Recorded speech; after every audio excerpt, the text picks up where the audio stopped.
میری کئی سالوں کی نمازیں اور روزے قضا ہیں تو ان کو ادا کرنے کا کیا طریقہ ہے؟ کئی سالوں کی نمازیں اور روزے ادا کر لیں، یہ طریقہ ہے، یہی طریقہ ہے، اس کے علاوہ اور کوئی طریقہ؟ جتنے سالوں کی نمازیں ہیں اتنے سالوں کی نمازیں پڑھیں۔ نماز پڑھنے کا طریقہ یہ ہوگا کہ جب آپ فجر پڑھ رہے ہیں تو آپ یہ نیت کریں گے کہ میرے ذمے فجر کی جتنی نمازیں قضا ہیں ان میں جو نماز سب سے پہلے نمبر پہ آتی ہے میں وہ پڑھ رہا ہوں یا پڑھ رہی ہوں، ٹھیک ہے نا؟ تو وہ آپ یہ نیت کریں۔ ظہر جب پڑھیں تو آپ کے میرے ذمے ظہر کی جتنی نمازیں قضا ہیں ان میں جو سب سے پہلی نماز ہے میں وہ پڑھ رہا ہوں۔ جب بھی نیت ہوگی تو یہی ہوگی۔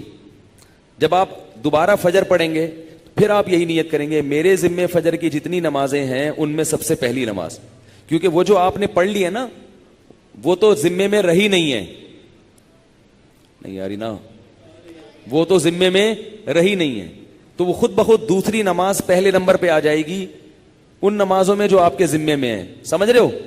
اسی طرح آپ ایک ڈائری میں نوٹ کر لیں کہ کتنے سال کی نمازیں، اندازہ ہی ہوگا، یقین تو نہیں ہو سکتا، کتنی سال کی فجر ہے۔ بعض لوگ فجر کم پڑھتے ہیں ظہر زیادہ پڑھتے ہیں تو وہ ظہر کم رکھیں فجر زیادہ رکھیں، ٹھیک ہے نا؟ تو جمعے کتنے آئے ہیں یہ سارا حساب کر کے ایک اندازہ ہی ہوگا، اس کا یقین نہیں ہو سکتا، تو اندازے سے کر لیں اور جتنی جتنی نمازیں پڑھتے جائیں ڈائری میں سے وہ کاٹتے جائیں۔ بعض لوگ ڈائری کا نظام نہیں رکھتے، حافظے پر اعتماد کرتے ہیں، وہ ساری زندگی کنفیوز رہتے ہیں، پڑھتے رہتے ہیں، ان کو یہ نہیں پتہ چلتا کہ ہوئی ہے کہ نہیں ہوئی ہے۔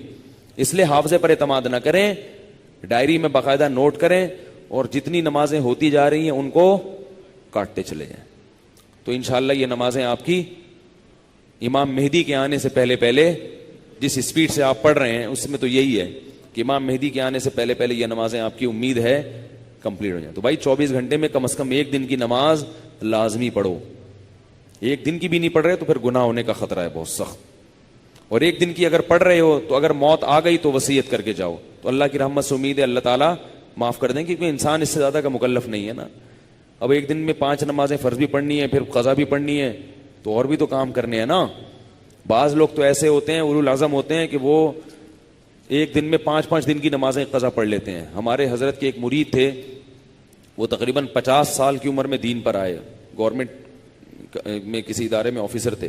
50 سال کی عمر میں جب آئے ہیں تو ایسا انقلاب آیا ان میں کہ انہوں نے 50 سال کی عمر میں عالم بھی بنے، وہ حافظ بھی بنے، اور میرا خیال ہے کتنے 40-50 سال کی قضائے عمری انہوں نے ایک سال میں نمٹا لی۔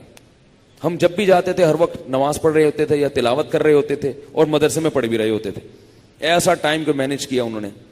تو ایسے لوگ بھی ہیں، لیکن بہرحال شارٹ ہیں ایسے لوگ، تو آپ ایسے نہ بنیں، اتنا ہی کر لیں کہ 24 گھنٹے میں کم از کم ایک دن کی۔ پھر قضاء عمری پڑھنے کا کوئی ٹائم متعین نہیں ہے، فجر کے وقت میں ظہر کی پڑھ سکتے ہو، ظہر کے وقت میں فجر کی پڑھ سکتے ہو، مکروہ وقت نہ ہو۔ مکروہ وقت جو سورج نکلتے ہوئے، زوال کے وقت اور سورج غروب ہوتے ہوئے، فجر کے بعد بھی پڑھ سکتے ہیں، عصر کے بعد بھی پڑھ سکتے ہیں قضا۔ فجر اور عصر کے بعد نوافل تو نہیں پڑھ سکتے مگر قضاء عمری پڑھ سکتے ہو۔ وتر بھی پڑھنے پڑیں گے۔ احناف کے ہاں وتر کی نماز کیا ہے؟ واجب ہے۔ اس پہ دلائل کیا ہیں؟ یہ کیونکہ آج کل کلپ ایسے آ رہے ہیں کوئی واجب کچھ نہیں ہوتا اور یہ سنت موقدہ کچھ نہیں ہوتا، یہ بھی آ رہے ہیں کلپ مارکیٹ میں، تو وہ نہیں، فجر کی سنتیں نہیں پڑھیں، بس فرائض پڑھیں گے، فرائض پڑھیں اور وتر پڑھیں، ٹھیک ہے نا؟ اور فرائض میں یہ آسانی ہے کہ تیسری اور چوتھی رکعت میں اگر کچھ نہ بھی پڑھیں تو بھی بول لینا چلے گا۔ فرض کی تیسری رکعت میں 3 دفعہ سبحان ربی الاعلی کہنے کی بقدر کھڑے رہیں تو بھی نماز ہو جائے گی، ٹھیک ہے نا؟ تو فجر یعنی فرض کی تیسری اور چوتھی، وتر میں تیسری رکعت میں پڑھنا پڑے گا، فرض کی تیسری چوتھی رکعت میں چاہیں آپ مختصر قرات کر لیں، تیسرا کلمہ پڑھ لیں تو یہ بھی ٹھیک ہے، بہتر ہے سورہ فاتحہ پڑھیں تو زیادہ بہتر ہے، تو یہ بھی، اور اس سے نماز آپ کی مختصر ہو جائے گی۔ سبحانک اللہم و بحمدک، نشہد ان لا الہ الا انت، نستغفرک۔